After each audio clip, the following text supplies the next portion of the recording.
Back to my channel Puchu blog. তোমাদের আশীর্বাদে 1000 subscribe হয়ে গেছে, তারপরেই আমি আজকে প্রথম ব্লগ দিচ্ছি, বড় ব্লগ।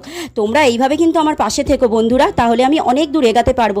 ভিডিওটা কিন্তু সবাই দেখতে থেকো, কমেন্ট করো, শেয়ার করো, লাইক করো, তাহলে আমি এগিয়ে যাব। সকাল সকাল উঠে বাসি কাজ সেরে বাজার থেকে চলে এসেছি, এসে ছেলের টিফিন বসিয়ে দিয়েছি। আজকে করছি গোলা রুটি, আর একদিকে ভাত হচ্ছে, একদিকে ছেলের গোলা রুটি হয়ে গেছে, ছেলের ব্রাশ করাও হয়ে গেছে। তারপরে ছেলে খেতে বসে গেছে। খাওয়া দাওয়া হয়ে যেতে জোর করে পড়তে বসবো না করতে করতে আজকে পড়তে বসিয়ে দিলাম। সানডে তো কী হয়েছে, পড়াশোনা তো করতেই হবে, জানোই তো গরমের ছুটি পড়েছে, কিন্তু অনেক পড়া দিয়েছে। দেখছো কেমনি করছে, পড়তে বসবে না বলে তাও কিন্তু পড়তে বসেছে। আমিও কিন্তু এই দেখো গুছিয়ে নিয়ে বসে পড়েছি, সবজি কাটছি, একদিকে ভাত হয়ে গেছে, মাছ ভাজছি, আবার একদিকে পকোড়া করবো, চিলি চিকেন হবে।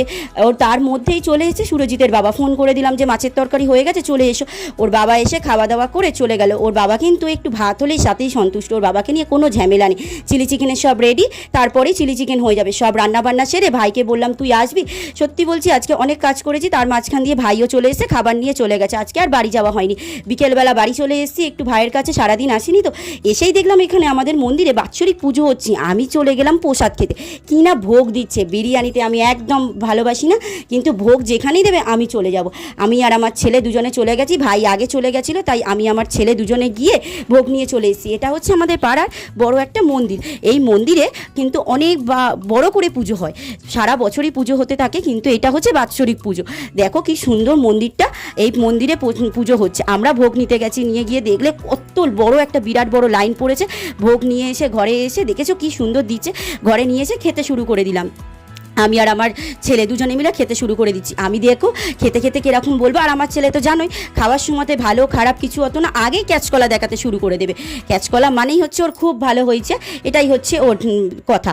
দেখো তারপরে দেখো কত লাইন দিয়ে ভোগ নিয়ে এসে খাওয়া শুরু হয়ে গেছে। তারপরে চলে গেলাম আমি একটা আমার বান্ধবীর বাড়িতে, ছোটোবেলাকার বান্ধবী, আর ওর দিদি দীপ্তিদির ছেলেটাকে একটু দেখতে গেছিলাম। ওর শরীরটা তো খুব খারাপ, তাই একটু গেছিলাম দীপ্তিদির বাড়িতে, ওর ছেলেটার সাথে একটু দেখা করে এলাম। খুব ভালো লাগে, ওর ছেলের মুখটা দেখলেই না তোমাদের মায়ায় ভরে যাবে। আর তোমরা তো শুনেইছো দীপ্তিদির কথাটা, তাই মনটা ভরে যাবে। আমি দেখো দীপ্তিদির বাড়ি থেকে ঘুরে এসে তারপরে বাড়ি চলে যাব, কারণ কালকে ছেলে স্কুলে যেতে হবে, আবার 9টা থেকে ক্লাস আছে ছেলে, তাই অনেক কাজ আছে বাড়িতে চলে যাব। গিয়ে অনেক কাজবাজ সেরে তারপরেই ঘুমিয়ে পড়বো। সকালবেলা উঠে অনেক কাজ আছে, আবার কালকে সকালে তোমাদের সাথে দেখা হবে বন্ধুরা। কত কাজ নিয়ে পড়ে থাকবো, দেখেছি তো সারাদিনে তো বলেইছি আমি অনেক কাজ করতে থাকি। কি করব বলো, এত কাজ আর একা হাতে সামলাতে গেলে এরকমই তো হবে না।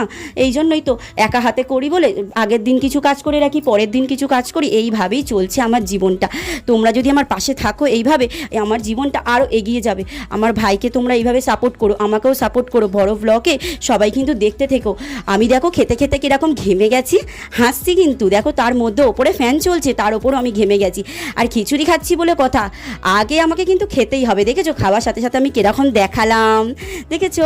ভীষণ ভালোবাসি খিচুড়ি খেতে, তোমাদেরকে তো বলেইছি।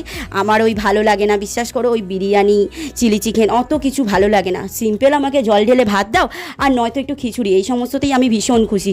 বাবা মা তো যখন ছিল, সত্যি বলতে আমার জীবনটা অনেক কষ্ট করেই বড় হয়েছে। তো তোমরা তো শুনবে যখন আমি পরে তোমাদেরকে কখনো বলবো, আমাদের জীবনটা দুই ভাই বোনের অনেক কষ্ট করে, আর এখন তো আরও কষ্টের জীবন চলে এসছে আমাদের। আমার ভাইটা সব থেকে বেশি। তোমরা আমার ভাইকে এইভাবে সাপোর্ট করো প্রত্যেকটা মুহূর্তে, তাহলে আমি ভীষণভাবে খুশি হব। আরও এইভাবে পাশে থেকো আমার বন্ধুরা, তোমরা পাশে থাকলে আমি অনেক দূর এগিয়ে যেতে পারবো।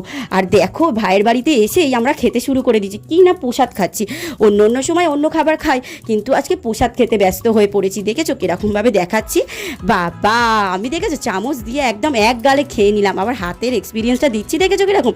আর ভিডিওটা ভালো লাগলে সাবস্ক্রাইব করো। টাটা বন্ধুরা।